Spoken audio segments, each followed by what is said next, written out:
quotidien, le verset du jour. Jérémie chapitre 29, le verset 7, je cite. Recherchez le bien de la ville où je vous ai mené en captivité et priez l'Éternel en sa faveur parce que votre bonheur dépend du sien. Fin de citation, glorifions le Seigneur. Alléluia, bien-aimés auditeurs et auditrices de notre Seigneur Jésus-Christ. Nous sommes autour de l'an 597 avant Jésus-Christ, mais c'est dans l'optique que vous comprenez bien le verset et son sens.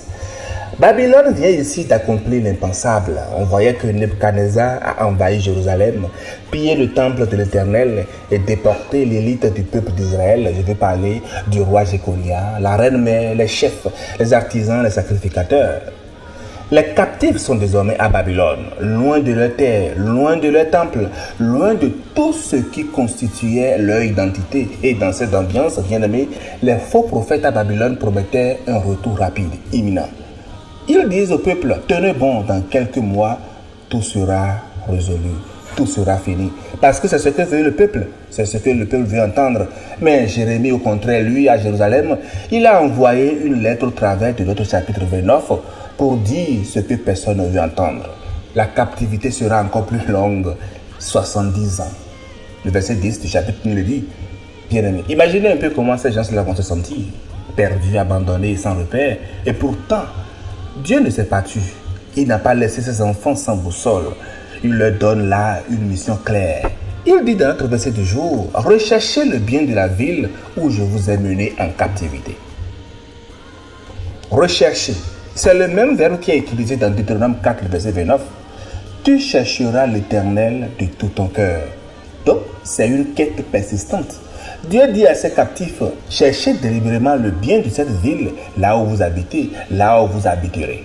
Cherchez le bien, voilà le mot qui change tout. En français, dans le verset, on a traduit ça par bien, mais en hébreu, c'est shalom. Ce mot-là, qui ne se réduit pas seulement à la simple paix ou à l'absence de conflit. Bien-aimé, shalom désigne la plénitude, l'intégralité, la prospérité, la santé, l'harmonie, la complétude. Donc, Dieu ne dit pas ici tolérer Babylone, il dit travailler au shalom de Babylone, travailler au bonheur de la ville que vous habitez. Le verset dit, priez l'Éternel en sa faveur. Prier ici, c'est bien intercéder, c'est se placer comme intercesseur entre la ville et l'Éternel. C'est une prière de représentation, de sacrifice de soi pour l'autre, pour toute la ville, pour que Dieu entende la prière. C'est Daniel qui a prié pour Babylone dans Daniel 6. Et c'est Jérémie lui-même ici qui pleure et intercède.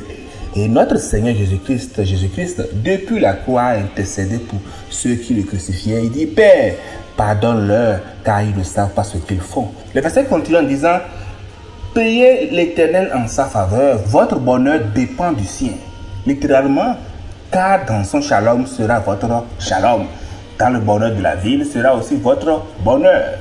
Bien-aimé, votre paix n'est pas séparée de la paix de ceux qui vous entourent, non. Ce que vous semez autour de vous, vous le moissonnerez dans votre propre vie. Jérémie, lui, il fut appelé dès sa naissance, consacré prophète des nations. Mais son ministère fut parsemé, bien entendu, de larmes, de rejet, d'emprisonnement et d'incompréhension. On l'a même surnommé le prophète pleurant, parce qu'il a pleuré sur son peuple, sur Jérusalem, sur la désobéissance d'Israël. Mais lui, et pourtant, c'est cet homme-là brisé que Dieu a choisi pour envoyer cette lettre-là, cette vérité-là, en plein cœur de la captivité. Non pas pour condamner, mais, bien aimé, c'est beaucoup plus pour orienter, espérer et intercéder. Jérémie n'a pas rejoint les faux prophètes qui consolaient sans vérité, mais il a dit le message qui venait de Dieu. Le message est difficile à entendre. Et c'est lui qui même a écrit dans Lamentation 3, le verset 22-23, « Les bontés de l'Éternel ne sont pas épuisées, elles se renouvellent chaque matin. » L'homme de la douleur, mais qui choisit la louange au milieu des ruines.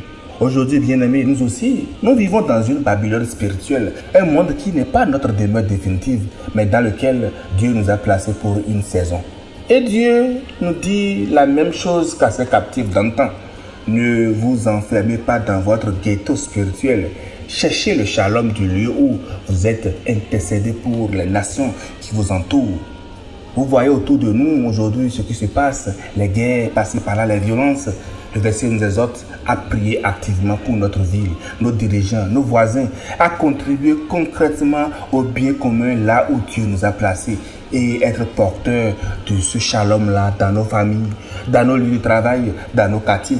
Simplement au début de cette semaine, je voudrais vous demander, est-ce que vous priez pour votre ville, votre commune, votre quartier, vos autorités, ou est-ce que vous vous contentez de les critiquer simplement? Chers frères et sœurs, au travers de ces versets, sachez que là où vous êtes, ce n'est pas pour rien. Votre quartier, votre ville, votre pays, ce n'est pas un accident. C'est votre chant d'intercession. Soyez le sel, soyez la lumière, soyez le porteur du shalom de Dieu, là, maintenant, et aujourd'hui et pour toujours. Bonne méditation et agréable journée à toutes et à tous, dans la grâce et la paix de notre Seigneur Jésus-Christ. Alléluia chez vous.